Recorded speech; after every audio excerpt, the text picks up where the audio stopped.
नमस्कार दोस्तों।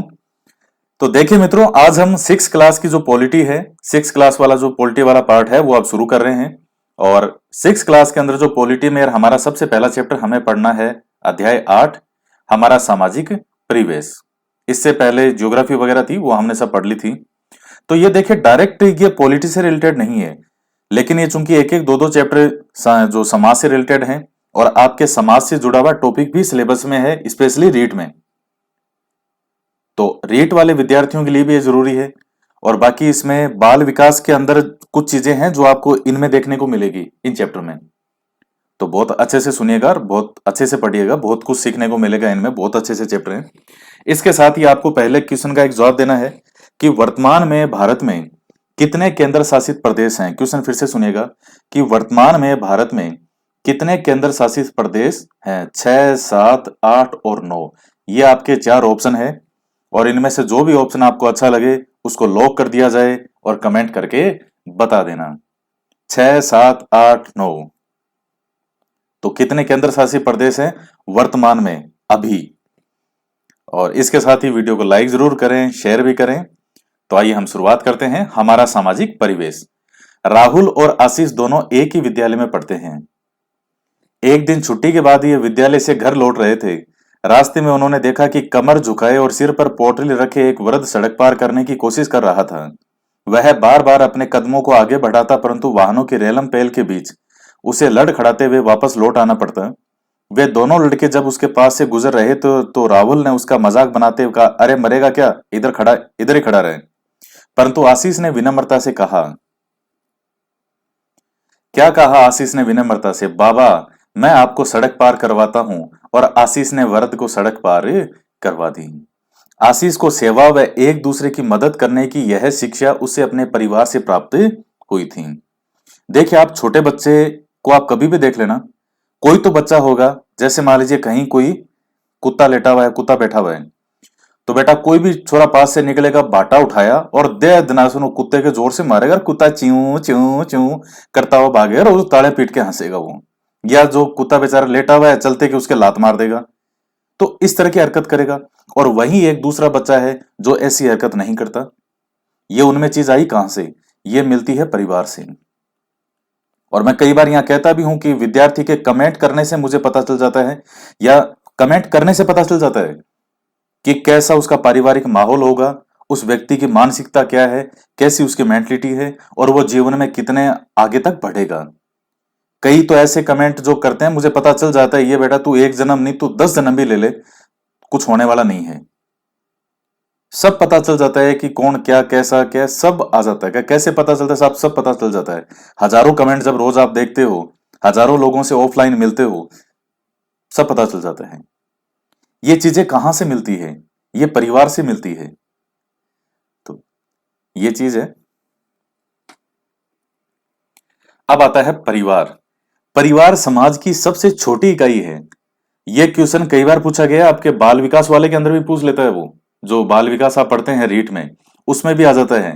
प्लस आपके इस एसएसटी वाले के अंदर भी ये पूछ लेता है। समाज जो है, सामाजिक से जुड़ा हुआ आपका एक टॉपिक है वो। तो केवल उतना ही नहीं है, उसमें ये चीज भी पूछ लेता है वो। इनमें से हर कोई एक परिवार में पैदा हुआ है। हम में से बालक की प्रथम पाठशाला उसका परिवार ही होता है। कितनी बार ये क्वेश्चन मैंने परीक्षाओं में देख लिया कि बालक की पहली पाठशाला कौन है? उसका परिवार। अब आजकल आप देखते हो कि पेरेंट्स जो हैं, जैसे मान लो सिटी वगैरह में जॉब करते हैं, तो इतना आप जैसे मान लो दोनों ही वर्किंग है, आदमी लुगाई। अब ये दोनों काम पे निकलते हैं तो इनके छोटे छोटे जो चूजे हैं वो चूजे कहाँ जाएंगे? तो आजकल ये प्ले स्कूल आते हैं, पता नहीं क्या ये बांध बनतीले जो कई प्ले स्कूल क्या टॉय स्कूल क्या बोलते हैं उसको, आप समझ आना। जो बच्चों को सारे दिन बच्चे वहां रहते हैं, वो क्या बोलते हैं उसको, मेरे जबान पे नाम नहीं आ रहा अभी। तो बच्चा सुबह से शाम वहां रहता है, और शाम को जो है मम पापा आते हैं, वहां से बच्चे को उठाया और अपने घर पे लेके आ गए। अगले दिन जाते हुए वहां छोड़ जाते हैं। तो देखिए, ये बच्चे का अपने माता पिता से कोई लगाव ही नहीं हो रहा बचपन में। ये बाद में पता पड़ता है जिस दिन वो 20-25 साल की आयु, हालांकि भले ही मजबूरी हो, लेकिन मजबूरी में की हुई गलती भी हमेशा अपनी कीमत वसूलती है। गलती चाहे आप अनजाने में करो या जानबूझ के करो, कीमत जरूर वसूलती है हमेशा गलती। फिर वो बच्चा बड़ा हो जाता है, उसका अपने पेरेंट्स से कोई लगाव नहीं होता। इसके कारण है बचपन से आपको बच्चे को वो लगाव रखना पड़ेगा। तो आप प्ले स्कूल मत करिए ना कि बच्चे का पहला परिवार कौन है, प्ले स्कूल मत टिकाए ना उसमें। प्रथम पाठशाला होते हैं, कई बहुत भोले वाले बच्चे होते हैं, जहां उसमें स्नेह, दया, सहयोग, समाकार, क्षमा आदि गुणों का विकास होता है। बड़ों का आदर करना, अतिथियों का सत्कार करना, सभी के साथ मिलजुल कर रहना, यह बालक कहाँ सीखता है? अपने परिवार में रह के सीखता है। हमें अपने बड़ों की हमेशा क्या करनी चाहिए? रेस्पेक्ट करनी चाहिए। ये चीज हमें कहां से मिलेगी? अपनी फैमिली से। अतिथियों का सत्कार करना। अब मेहमान आते हैं बेटे, आपने कई घरों में आप जब गए होंगे, दोनों तरह के अनुभव आपको हुए होंगे, सबको होते हैं, मुझे भी हुए हैं, कि किसी के घर में तो आप गए, तो आपका मन वाह वाह वाह वाह वाह साहब, बहुत बढ़िया लगा, दोबारा बिल्कुल हमारा मन करता है कि हम तो बार बार जाएं। और किसी घर में आप गए हो तो साहब उस घर में बच्चे, टाबर, आदमी, लुगाई सब ऐसे कर रहे हैं कि तुम क्यों आ गए, रो पीट के कैसे करके पानी वानी भी चलो पिला दिया। और चाय वाह भी आप जब वापस रवाना होगे 2 घंटे बाद गाड़ी में बैठ कर जो ही बाय बाय बाय बाय करोगे, तब पूछेंगे भाई साहब जाते जाते चाय तो पी जाते। तो ये चीज जो है ये कहां से आती है? ये संस्कारों से आती है, परिवार से मिलती है। तो इसलिए अतिथियों का सत्कार करना, सभी के साथ मिलजुल करके रहना, ये सब चीजें व्यक्ति कहां से सीखता है? परिवार में रहकर। व्यक्ति समाज की परंपराएं, संस्कार भी परिवार में रहकर सीखता है। समाज में मिलजुल कर रहने की शिक्षा बालक को परिवार से मिलती है। परिवार हमारे जीवन का अभिन्न अंग है। आप अपने घर में अपने माता पिता और भाई बहनों के साथ रहते हो, ये आपका क्या है? ये परिवार है। इस प्रकार का परिवार कहलाता है एकल परिवार, यानी विवाहित युगल और उनके बच्चे। मतलब विवाहित युगल माने पति और पत्नी, ये दोनों, और इनके बच्चे हैं। तो साहब का एक बच्चा हो, दो हो, तीन हो, चार हो, चाहे लालू यादव ही क्यों ना हो, तो लालू यादव जी के जैसे मान लो आप बच्चे कितने हैं, 11-12 हैं शायद वो। तो उनके परिवार में पति पत्नी यानी राबड़ी देवी, लालू जी और उनके 11-12 बच्चे, तो वो परिवार भी एकल परिवार ही कहलाएगा वो, अगर उनके घर में ये दूसरे वाले नहीं है सब ये तो कई भोले वाले बच्चे होते, कैसे एकल परिवार में बच्चे कितने आएंगे? तो बच्चे उसके जितने उनकी क्षमता होगी, उनको 1, 2, 5, 10 वो कितने करते हैं वो सब, क्योंकि वो है तो उन्हीं दोनों के, तो वो किस में आएंगे? वो एकल परिवार में आते हैं। दादा दादी, ताऊ ताई, चाचा चाची, बुआ आदि भी अगर सब साथ रहते हो तो वो परिवार कैसा कहलाएगा? संयुक्त परिवार कहलाता है, जॉइंट फैमिली। और ये प्रश्न घुमा फिरा के मैंने बहुत बार एग्जाम में देखा है, और स्टूडेंट इसको गलत करके आ जाते हैं, वो फंस जाता है, क्यों? उसको काम तो है घुमाना। भोले भाले बच्चे होते हैं वो तड़ी ना 1 सेकंड में गिर जाते हैं, और बेटे टिका के बी की जगह सी, सी की जगह डी टिका के आते हैं। ये देखिएगा एकल परिवार, हम दो हमारे दो, और ये है संयुक्त परिवार। अब इस गुड़िया के हाथ में जो है, ये गुड़िया के हाथ में कोई क्या है? ये शायद खरगोश है या कोई होगा, कोई खेलने का खिलौना। तो इसको एकल परिवार में मत टिका देना इसको। ये घर में जैसे किसी ने कुत्ता पाल रखा हो, टॉमी वोमी हो, बिल्ली हो कोई पाल रखी हो, तो उसको भी मत टिका देना। ये फोटो तो इन्होंने दे दी कि बच्ची है तो चलो इसके हाथ में कुछ पकड़ाते हैं, खिलौना, खिलौना पकड़ा दिया होगा। और ये है ज्वाइंट परिवार। परिवार में सभी सदस्य मिलजुल कर रहते हैं और सभी अपनी अपनी जिम्मेदारी निभाते हैं। घर के सभी सदस्य मिलजुल कर घरेलू कार्यों की जिम्मेदारी निभाते हैं। आप भी घरेलू कार्यों में अपने परिवार का सहयोग करते होंगे। परिवार के युवा व बड़े सदस्य आर्थिक साधन जुटाने की जिम्मेदारी भी उठाते हैं। ये लोग खेती, नौकरी या व्यापार आदि विभिन्न कार्यों में संलग्न रहते हैं। वर्तमान समय में महिलाएं पुरुषों के समान नौकरी, व्यापार आदि कार्यों में बराबरी से अपनी भूमिका निभा रही है।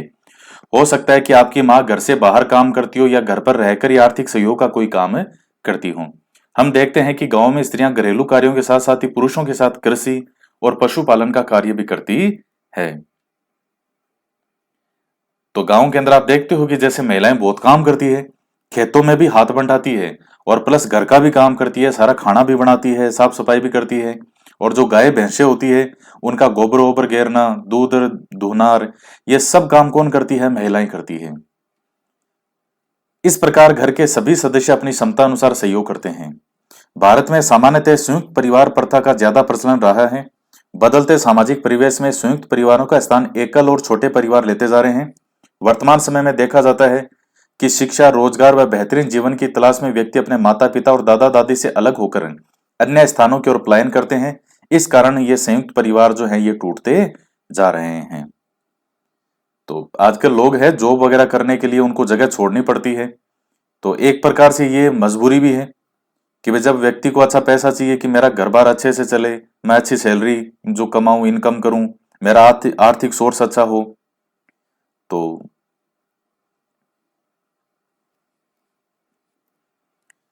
तो इसलिए संयुक्त परिवार टूटते जा रहे हैं। हालांकि टूटने की जगह यहाँ बिखरना शब्द लिखता तो वो ज्यादा बेटर होता। बजाय टूटना तो उस संदर्भ में हो गया कि भले ही सब रह रहे और अचानक टूट आट के तो एक रिंद का इधर हो गया, रिंद का अधर हो गया, अलग अलग हो गए, बीच में दीवार खींच ली, उसको हम टूटना कहेंगे। बिखरने का मतलब है कि व्यक्ति अब कोई उधर जॉब करने के लिए गया और कोई यहाँ गया और कोई यहाँ गया, वो टूटना नहीं, वो बिखरना वर्ड होता है। खैर, लिख दिया इन्होंने। संयुक्त परिवार का अपना अलग ही महत्व होता है। बच्चे घर में माता पिता और दादा दादी के व्यवहार को देखकर ही बड़ों का आदर करना और छोटों का स्नेह करना सीखते हैं। घर के बड़े बुजुर्गों के पास जीवन का अनुभव होता है जिसका लाभ अन्य सदस्यों को मिलता है। जीवन में आने वाली समस्याओं के समाधान ये अनुभव बहुत काम आते हैं। दादी नानी का प्यार और उनकी कहानियां तो जीवन भर याद आती है। बड़ों के संरक्षण में परिवार के सभी सदस्य निश्चित और आनंदित रहते हैं। तो ये देखिए, ये चीजें तो पहले की हुआ करती थी, आज के टाइम में तो ये चीजें कहाँ हो सकती हैं, क्योंकि धीरे धीरे पूरे समाज में चेंज आ रहा है, पूरी सोसाइटी में परिवर्तन आ रहा है। पहले गांव में क्या करते थे, शादी फटाफट कर देते थे। लड़का लड़की 15-16 साल का हुआ, इतने भी नहीं आते थे, 10-12 में भी कर देते हैं कईयों का, 5-6 साल की उम्र में भी कर देते हैं। तो फिर जब शादी जल्दी हो गई तो बच्चे भी जल्दी हो जाते थे। तो अभी तक उनके इसके खुद के माता पिता की उम्र भी कितनी होगी, 40-42 साल के आसपास होती होगी। तो बच्चों को खूब कहानियां सुनने को और इनके साथ में रहने का मौका मिलता था। अब आज के टाइम में भाई साहब, पहले रीट की तैयारी करेगा बच्चा, अब रीट की वैकेंसी तो वो है कि रीट तो आ ही नहीं रही। सब रीट का सिलेबस कब आएगा, रीट क्या आएगी, वो इंतजार कर रहा है कब मैं ब्याह करूं, मैं ब्याह करूं, मैं ब्याह करूं। रीट के चक्कर में, फर्स्ट ग्रेड के चक्कर में कईयों के ब्याह ब्याह अटके पड़े हैं, बापड़े कुंवारे बैठे हैं कि शादी करें शादी करें, कोई नौकरी लगी लाऊं, कोई ये करूं और वो करूं। और तो वो ब्याह तो हो पहले, अब ब्याह हो नहीं रहा, क्योंकि पहले रीट वीट का एग्जाम हो, एग्जाम होने के बाद कब इनके रिजल्ट आए, कब ज्वाइनिंग मिले। आजकल तो सिलेक्शन के बाद में भी गारंटी नहीं है, जब तक ज्वाइनिंग नहीं मिल जाए पता नहीं क्या पासा पलट जाए, सरकार क्या कर दे। तो इसके चक्कर में आते आते उम्र हो जाती है 30-35 के आसपास। वो 24-25 साल की उम्र में तो वो थोड़ा समझना शुरू करता है, 2-3 साल ऐसे ही घूमता है, टाइम पास करता है, फिर सीरियस होता है। आते आते 30-35 साल आ जाती है। फिर उनके बच्चे खुच्चे होंगे तो उनके खुद के माता पिता जो है वो 60-65 साल के आसपास होने लग रहे हैं। और आज के टाइम में उम्र जो है वो कहाँ है, उम्र तो किसी का कुछ पता नहीं, 60-65 साल भी एवरेज इतनी भी नहीं है। तो कहाँ से सौभाग्य मिलेगा। वो बच्चे होते हैं इधर, जो दादा दादी हैं ये भगवान के पास जाने की तैयारी कर रहे होते हैं। तो जो पहले का एक सिस्टम था, सबसे बेस्ट जो सिस्टम था वेदों में आप देखते हैं, वो बहुत बेहतरीन सिस्टम था। 25 साल तक ब्रह्मचर्य आश्रम, हालांकि उसमें उम्र 100 साल होती थी उसके अकॉर्डिंग। 25 साल तक केवल विद्या अध्ययन करना, उसके बाद 50 वर्षों तक, 26 से 50 तक गृहस्थ आश्रम, और फिर उसके बाद में है वानप्रस्थ आता था, फिर आता था सन्यास। अब आजकल सब उल्टे पुल्टे हो रहे हैं सब। परिवार में पारस्परिक निर्भरता, परिवार के सदस्य सुख दुख और परेशानी में एक दूसरे के काम आते हैं। बच्चों की किलकारियां, बाल सुलभ चेष्टाएं और जिज्ञासाएं परिवार को आनंद देती है। कुछ बड़े होने पर बच्चे बड़ों के कार्यों में सहयोग देते हैं। भागदौड़ के ऐसे काम जिनसे बड़े थक जाते हैं, बच्चे खेल खेल में ही पूरे कर देते हैं।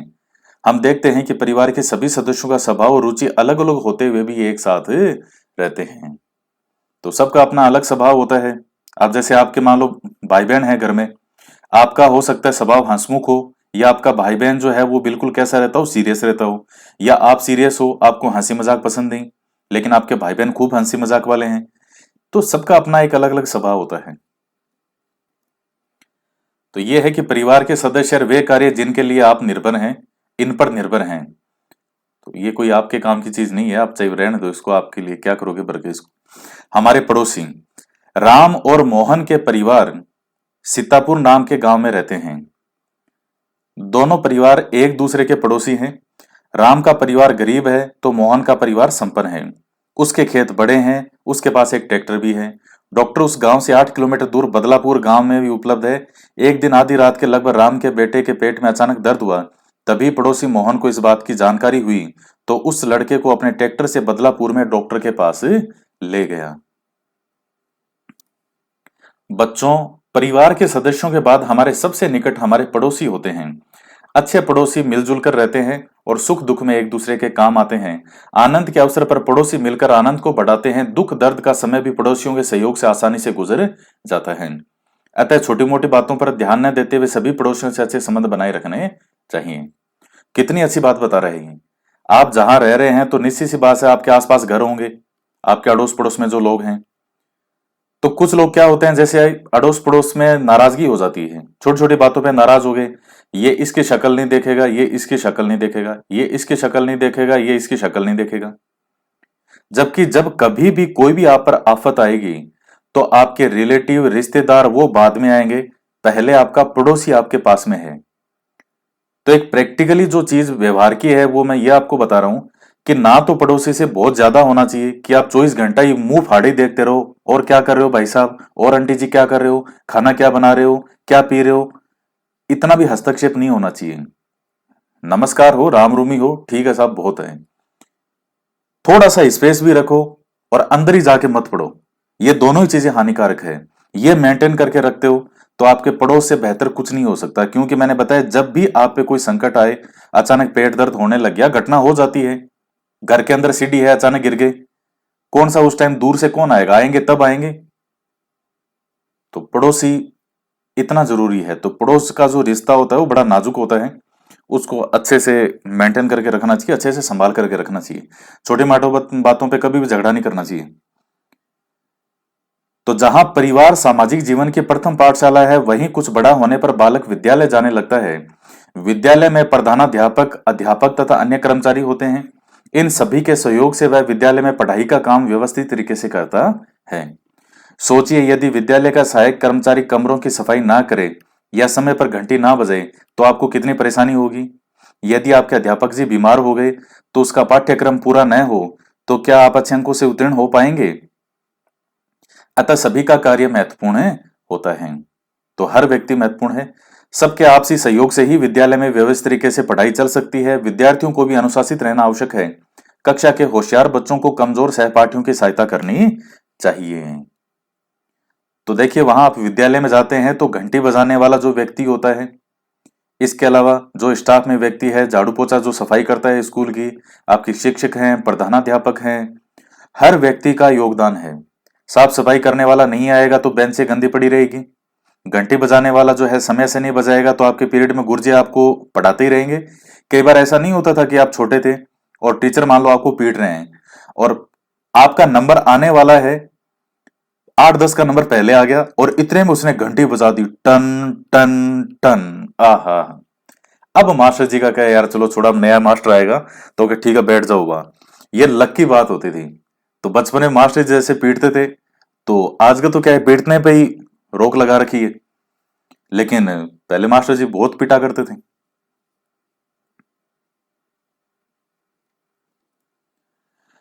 हमारा समाज, व्यक्ति का परिवार और पड़ोस के अलावा समाज के अन्य सदस्यों व संस्थाओं में भी बहुत काम होता है। समाज में सभी व्यक्ति अपनी रुचि और योग्यता के अनुसार अलग अलग कार्य करते हैं। किसान खेती करता है, कुम्हार, लोहार, सुनार, दर्जी, ये सभी समाज के लिए आवश्यक कुछ ना कुछ वस्तुओं का निर्माण करते हैं। कुछ लोग नौकरी करते हैं, कुछ व्यापार, अध्यापक, डॉक्टर, इंजीनियर आदि समाज को अपनी सेवाएं देते हैं। पुलिस प्रशासन, न्याय आदि से जुड़े लोग समाज में शांति और व्यवस्था बनाए रखने की जिम्मेदारी निभाते हैं। इन सभी लोगों के कार्यों से हमारा जीवन सुख में बनता है। समाज के सदस्य इन कामों को एक दूसरे पर आश्रित रहकर और परस्पर सहयोग के द्वारा संपूर्ण समाज के कल्याण के लिए संपन्न करते हैं। तो दोस्तों, समाज में सभी व्यक्तियों का योगदान होता है। एक किसान का अपनी जगह योगदान है, कुम्हार का योगदान है, लोहार है, सुनार है, दर्जी है। अब जैसे सिटी वगैरह है वहां तो कई खूब मिल जाते हैं। गांव के अंदर ऐसे नहीं होता था। गांव में आज भी एक दो सुनार होते हैं। कैसा, आप सुनारा क्या करा है, तो सुनार मतलब एक ही आदमी है, उसके वही काम चल रहा है पीढ़ी दर पीढ़ी। दर्जी होता था, वो दर्जी था। जैसे एक होता खाती होता था, तो खाती की पीढ़ी दर खाती वही चलता था, एक ही खाती होता था गांव में। दो जाएंगे, एक दो वही होते थे। लोहार होता था, कुम्हार होता था। तो पूरे गांव का काम चलता था। जिसको जिससे सहयोग की आवश्यकता है वो उसे अपनी चीज बनवा लेता। बाकी अध्यापक, डॉक्टर, इंजीनियर आदि समाज को अपनी सबका योगदान है। सोसाइटी के अंदर हर चीज अपना योगदान निभाती है और सबके योगदान की आवश्यकता पड़ेगी। पुलिस अपनी जगह काम आती है, प्रशासन अपनी जगह है, न्याय अपनी जगह है। ये सब अपना अपना कार्य करते हैं। एक और जहां गांव में उत्पन्न अनाज शहरों में लाया जाता है, कुछ कारखानों को कच्चा माल भी खेती से प्राप्त होता है, जैसे सूती वस्त्र मिलों कपास, चीनी मिलों को गन्ना। वहीं दूसरी ओर शहर में निर्मित विभिन्न औद्योगिक उत्पाद जैसे चीनी, दवाइयां, मशीनें आदि गांव में ले जाकर बेचे जाते हैं। गांवों और शहरों का जीवन एक दूसरे के सहयोग पर निर्भर है। तो गांव से जो कच्चा माल है वो सिटी में ले जाके बेच देते हैं। आप देखते हैं जैसे अनाज मंडी वगैरह है, तो गांव से सामान आता है, गेहूं है, मूंगफली है, ये जो इस तरह के जितने भी सामान होते हैं, गंवार हो गया, बाजरा, ये सब जो गांव से आते हैं शहर में बेचने के लिए मंडी में जाते हैं। और सिटी से जो है वो जो सामान गांव में उपलब्ध नहीं है वो गांव में ले जाते हैं। आप गांव में पहले आपको याद हो तो बचपन में एक सफेद सा जो क्या होता था, वो जो उसके अंदर वो आइसक्रीम लेके आता था, एक लाल वाली आइसक्रीम, उसमें संतरे की आता था वो स्वाद उसमें। तो इस तरह करके वो आइसक्रीम आती थी, तो क्या गजब का उनका जो टेस्ट होता था। तो बच्चे थे तब तो कोई पैसे होते नहीं थे, इतने छोटे छोटे बच्चे थे 5-5 6-6 साल के, तो घर वाले भी सोचते थे कि कोई 1-2 रुपए दे देंगे तो पता नहीं कहाँ ये क्या करेगा, ये क्या नहीं करेगा। तो क्या करते थे, पैसे भी बहुत कम होते थे, मिलते नहीं थे वो, चलो कोई बेचारे को दया आ गई, किसी ने देखा कि यार चलो छोटे से बच्चे हैं बैठे हैं, तो अगला यूं ही दे देता था आइसक्रीम। तो वो जो चीजें हैं, वो स्वाद है, वो आज भले अब आज जेब में पैसे हों, लेकिन वो स्वाद दूर दूर तक ही नहीं है, आसपास ही नहीं है वो। तो वो सिर्फ दिमाग में सिर्फ स्मृतियां हैं कि हाँ वो भी दिन थे, छोटे छोटे बच्चे हुआ करते थे हम। और वो आइसक्रीम, वो जो कुल्फी कहते थे उसको, कुल्फी बोलना नहीं आता था, गुल्फी बोलते थे। गुल्फी लिया, गुल्फी बर्फ, बर्फ बोलते थे, बर्फ। आज के टाइम में तो बर्फ सीधा ही वो समझते हैं कि साहब बर्फ जो आपने फ्रिज में जमा रखी है। उस टाइम जो ये कुल्फी गुल्फी जो होती थी, इसको बर्फ ही कहते थे गांव में। तो क्या गजब का वो स्वाद होता था, आज भी जबान पे आता है कि साहब बात, आज तो क्या है वो स्वाद है ही नहीं अब। समाज हमारे शरीर की तरह होता है। जिस प्रकार हमारे शरीर के सभी अंग शरीर के लिए काम करते हैं, उसी प्रकार समाज के सभी व्यक्तियों के सहयोग से ही समाज में पूर्णता आती है और लोग सुख शांति से रहकर प्रगति कर सकते हैं। हम सभी एक दूसरे के लिए उतने ही महत्वपूर्ण हैं जितने हमारे शरीर के लिए हमारे सभी अंग। हम अकेले सुखी नहीं हो सकते। देखिए, समाज एक ऐसी चीज है कि अच्छी चीज भी ये है और बुरी चीज भी है। अच्छी ये है कि आप व्यक्ति एक सामाजिक प्राणी है, वो सोसाइटी के बिना नहीं रह सकता, लोग बाग उसको दिखने चाहिए। लेकिन बुरी चीज भी ये है कि व्यक्ति जब जब जीवन में आगे बढ़ने की कोशिश करेगा, कुछ अलग हटके करने की कोशिश करेगा, तो समाज में 90% लोग उसको खींचने का काम ही करेंगे, ना कि आगे बढ़ाने का। ये एक कड़वा सत्य है, चाहे कोई सी भी सोसाइटी हो, कोई सा भी समाज हो, सबकी एक सी कहानी है। क्योंकि मेहनत तो सब एक जैसे ही है, आदमी तो वही एक जैसे ही है, जाति पाति अलग होने से क्या होता है, आदमी तो वही है, थिंकिंग तो वही रहेगी, जो है वो थोड़ी चेंज हो जाएगी। तो अब तक आप समझ गए होंगे कि हमारा जीवन परस्पर व्यक्तियों और समाज जैसी संस्थाओं के सहयोग पर ही निर्भर है। इन सभी में तालमेल बना रहना आवश्यक है, तभी समाज सुखी रह सकता है। अतः व्यवस्था बनाए रखना हम सबकी जिम्मेदारी है। जिस प्रकार परिवार की कुछ परंपराएं होती है, ठीक वैसे ही समाज के भी कुछ नियम होते हैं। नियमों का पालन करने से ही समाज में व्यवस्था बनी रहती है। तो देखिए, कहते हैं ना, एक कहावत है कि जैसा देश वैसा भेष। अब कोई से मान लो कुछ जनजातियां ऐसी भी है जिनमें लड़का लड़की विवाह से पहले जो है साथ में रहते हैं, वो क्या कहते हैं, वो लिव इन, जो क्या है वो लिव इन कहते हैं उसको, वो कि विवाह से पहले साथ में रह सकते हैं। अब तो जो ये न्यायपालिका ने भी कर दिया, साहब रह सकते हैं। लेकिन समाज, आज भी समाज इस चीज को स्वीकार नहीं करता। लेकिन कुछ जनजातियां ऐसी है जिनमें ये चीज बहुत सालों से चली आ रही है, पहले से ही सैकड़ों सालों से उनमें, तो उनके वो चीज वैलिड है, कोई बुराई नहीं है। लेकिन ये जो सोसाइटी है, हमारी सोसाइटी है, आपकी सोसाइटी है, जो मध्यम वर्गीय सोसाइटी है, इनमें चीजें नहीं है। बॉलीवुड है, वहां उनका एक अलग सिस्टम होता है, वो 2 ब्याह करे, 4 ब्याह करे, 5 ब्याह करे, किसका कहाँ खेल रहा है, किसका बच्चा कहाँ खेल रहा है, उनको ही नहीं पता। लेकिन यहां जो समाज है मध्यम वर्ग का, ये एक बिल्कुल अलग समाज है। उनके वो चीज अजीब नहीं होती, और हमारे समाज की चीजें कंटिन्यू चली आ रही है, तो चाहे वो कितनी गलत ही क्यों ना हो, वो लोगों को अजीब नहीं लगती। और कोई चीज कितनी ही सही क्यों ना हो, लेकिन समाज में वो चीज नहीं चली आ रही, तो पूरा समाज उस पर क्वेश्चन मार्क सीन लगाता है। तो ये अलग अलग सोसाइटी की चीजें होती है। आप जिस समाज में रहते हो उसके कुछ परंपराएं होती है। शब्दावली, सामाजिक संस्थाएं, विवाह, परिवार, जाति इत्यादि समाज द्वारा मान्य संस्थाएं हैं। परिवार सामान्यतः एक विवाहित युगल और उनके बच्चों से मिलकर परिवार बनता है। तो ये होता है परिवार। तो कुछ क्वेश्चन है, प्यारे प्यारे से क्वेश्चन है। हमारी प्रथम पाठशाला है, बहुत बार पूछा गया क्वेश्चन है ये। परिवार है, विद्यालय है, समाज है या पड़ोसी है? हमारी प्रथम पाठशाला कौन होता है? बताइए। क्या पड़ोसी होता है? नहीं। समाज? नहीं। विद्यालय? नहीं। क्या होता है? परिवार।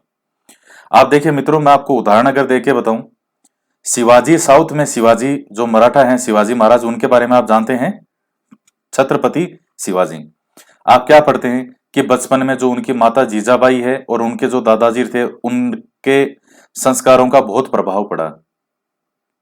ये कुछ उदाहरण आते हैं हमारे सामने। जैसे मैं राजस्थान के संदर्भ में बात करूं, महाराणा प्रताप की बात करूं, तो महाराणा प्रताप की जो माताजी थी जयवंता बाई, उनका महाराणा प्रताप के व्यक्तित्व निर्माण में बहुत बड़ा योगदान था। तो कितना फर्क पड़ता है जब यहां ये हमें फर्क दिख रहा है, तो इस फर्क को हर घर में क्यों नहीं किया जाना चाहिए? बच्चे का 15-16 साल ध्यान दे लो, 5-6 साल से लेकर के 5-6 साल तक तो वैसे भी वो नादान है। 5-6 साल से लेकर के 15-16 साल तक उस बच्चे का ध्यान रख लो, उसको कुछ चीजें सिखाओ। थोड़ा सा और बड़ा हो, उसको दुनिया में, उसको समाज में भी लेके जाना चाहिए, इधर उधर बिठाना भी चाहिए, साथ में रखना भी चाहिए। तो उस बच्चे को एक समझ आ जाती है। और जिस परिवार में झगड़े होते रहते हैं, पिताजी के कोई काम नहीं है, दारू पी के आ गए, माताजी को पीट दिया, बच्चे को पीट दिया, तो फिर वो बच्चा जब बड़ा होता है तो फिर वो अपने पिताजी को पीटता है। वो लक्षण तो उनके भी वही हैं। भाई, पहले तुमने कभी जिम्मेदारी का निर्वहन किया नहीं, पूरे परिवार में एक नरक का माहौल बना के रखा। और सत्ता हमेशा एक रहती नहीं, जब राजा ही सब परिवर्तन हो जाते हैं, तो ये तो क्या है, ये चीजें तो वक्त बदलता है, सब बदलता है। तो उस वक्त चीजें काम वो ही आती है जो अपने परिवार में आपने अच्छा कर रखा हो। और पैसे का कभी फर्क नहीं पड़ता, किसी परिवार की वार्षिक आय 10,000 है या 10 लाख है। पैसे से फर्क अधिक ये पड़ता है कि माता पिता खुद अपना व्यवहार घर में कैसा रखते हैं, कैसा बिहेव रखते हैं, क्योंकि भविष्य में उनको वापस वो ही मिलेगा जो वो आज दे रहे हैं। ये सनातन सत्य है। समाज की सबसे छोटी इकाई है विद्यालय, अस्पताल, परिवार और जाति। तो शुरू में विद्यालय दे रखा है, तो बताइए आप क्या होगा, आपके दिमाग में आ जाना चाहिए। तो विद्यालय मत टिका के आ जाना, अस्पताल मत टिका देना, जाति मत टिका देना, क्या हो जाएगा? परिवार। परिवार के सदस्यों के बाद हमारे सबसे निकट कौन होते हैं? रिश्तेदार, ये ऑप्शन दिया है इसने घुमाने के लिए, ये मत करिए ना। मित्र, कर्मचारी, पड़ोसी, क्या होगा? पड़ोसी हो जाएगा। तो इन तीन में से आपके कितने सही हुए हैं, ये कमेंट करके जरूर बताइएगा। और नेक्स्ट, इसके बाद में हम नेक्स्ट चैप्टर पढ़ेंगे। तो ये पढ़ते पढ़ते आपकी इतना दिमाग खुल जाएगा। 6ठी से 10वीं तक की जब हम ये कंप्लीट कर लेंगे पॉलिटी, उसके बाद आप चाहे 11वीं 12वीं की पढ़ो, आपको बिल्कुल जोर नहीं आएगा। चाहे आप उसके साथ में आपकी कोई भी गाइड, एग्जाम के अकॉर्डिंग कोई गाइड ले आओ, कोई भी ऑथेंटिक किताब पढ़ो बाद में भविष्य में, तो आपको उसको समझने में दिक्कत नहीं आएगी, क्योंकि आपकी एक जमीन तैयार है पूरी। अब चाहे आप उसमें महल बनाओ और चाहे झोंपड़ी बनाओ, वो आपकी इच्छा है। तो इतना बड़ा योगदान रहता है इन किताबों का। तो आज के वीडियो में इतना ही, और वीडियो को लाइक जरूर कीजिएगा, शेयर भी करें। तो मिलते हैं नेक्स्ट वीडियो में एक नए टॉपिक के साथ। जय हिंद, जय भारत।